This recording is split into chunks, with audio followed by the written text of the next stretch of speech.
স্বয়ং আল্লাহ তাআলা নিজেই নারীর জন্য সুসংবাদ দিয়েছেন। আল্লাহ তাআলা বলেন, এই 4টি কাজ যে নারী দুনিয়ার বুকে করবে তার জন্য জান্নাতের 8টি দরজা খুলে দেওয়া হবে। সে যে কোনো দরজা দিয়ে প্রবেশ করতে পারবে। বিশ্বনবী হযরত মুহাম্মদ সাল্লাল্লাহু আলাইহি ওয়াসাল্লাম বলেছেন, একটা নারী বেশি নয়, এই 4টি আমল যদি তার ভেতরে রাখে তার জন্য পুলসিরাত সহজ হয়ে যাবে। অবশ্যই শেয়ার দিয়ে মেসেজটি মা বোনদের মধ্যে ছড়িয়ে দিবেন। আপনার একটু শেয়ারে তারা আমল করলে আপনিও সমপরিমাণ নেকি পাবেন। এখনকার যুগে ঈমান টিকিয়ে রাখা অনেকটা কঠিন হয়ে পড়েছে। বিশেষ করে নারীরা দ্বীনের পথ থেকে সরে যাচ্ছে।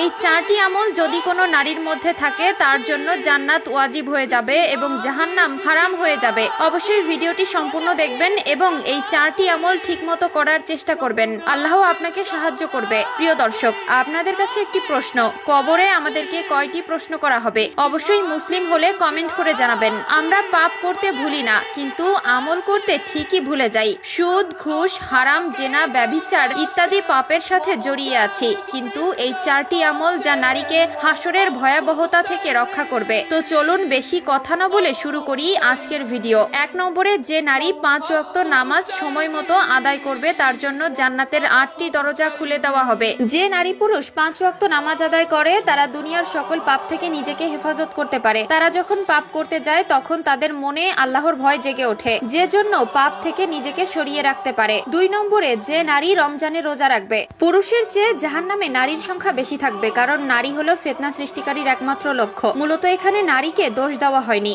শয়তান পুরুষের চেয়ে নারীকে বেশি প্রচলিত করতে পারে। শয়তান নারীর মাধ্যমেই ফিতনা ছড়াতে পারে। হাদিসে বর্ণিত দাজ্জালের অধিক অনুসারী হবে মেয়েরা। এজন্য মেয়েদেরকে ইবাদতের জন্য বেশি সতর্ক থাকা উচিত। যে নারী 5 ওয়াক্ত নামাজ আদায় করে এবং রমজানে রোজা রাখে সে অবশ্যই দুনিয়াবি ফিতনা থেকে নিজেকে হেফাজত করতে পারবে। 3 নম্বরে, ওই স্ত্রীর জন্য আল্লাহ জান্নাতের 8টি দরজা খুলে দিবে যিনি স্বামীর আনুগত্য করবে। মা ও বোনেরা, অবশ্যই স্বামীকে সম্মান দিবেন এবং স্বামীর আনুগত্য করবেন। এই দুনিয়ায় একটা নারীর আপন যদি কেউ থেকে থাকে তা হলো তার স্বামী। স্বামীর আদেশ নিষেধ মেনে চলবেন। স্বামীর পরিশ্রমকে মূল্যায়ন করবেন। স্বামীর অনুমতি ছাড়া বাইরে যাবেন না। এক কথায় স্বামী আপনাকে যা বলবে আপনি তাই মেনে চলবেন। বিশ্বনবী বলেছেন, আল্লাহর পরে যদি আমি কোনো মানুষকে সেজদা করার অনুমতি দিতাম তাহলে মেয়েদেরকে বলতাম, তোমরা তোমার স্বামীদেরকে সেজদা করো। স্বামী স্ত্রী যদি জান্নাতি হয় তাহলে জান্নাতের হুরদের সর্দার হবে সেই স্ত্রী যিনি স্বামীর আনুগত্য করেছে এবং স্বামীর সাথে ভালো ব্যবহার করেছে। 4 নম্বরে, ওই নারীর জন্য আল্লাহ তাআলা জান্নাতের 8টি দরজা খুলে দিবেন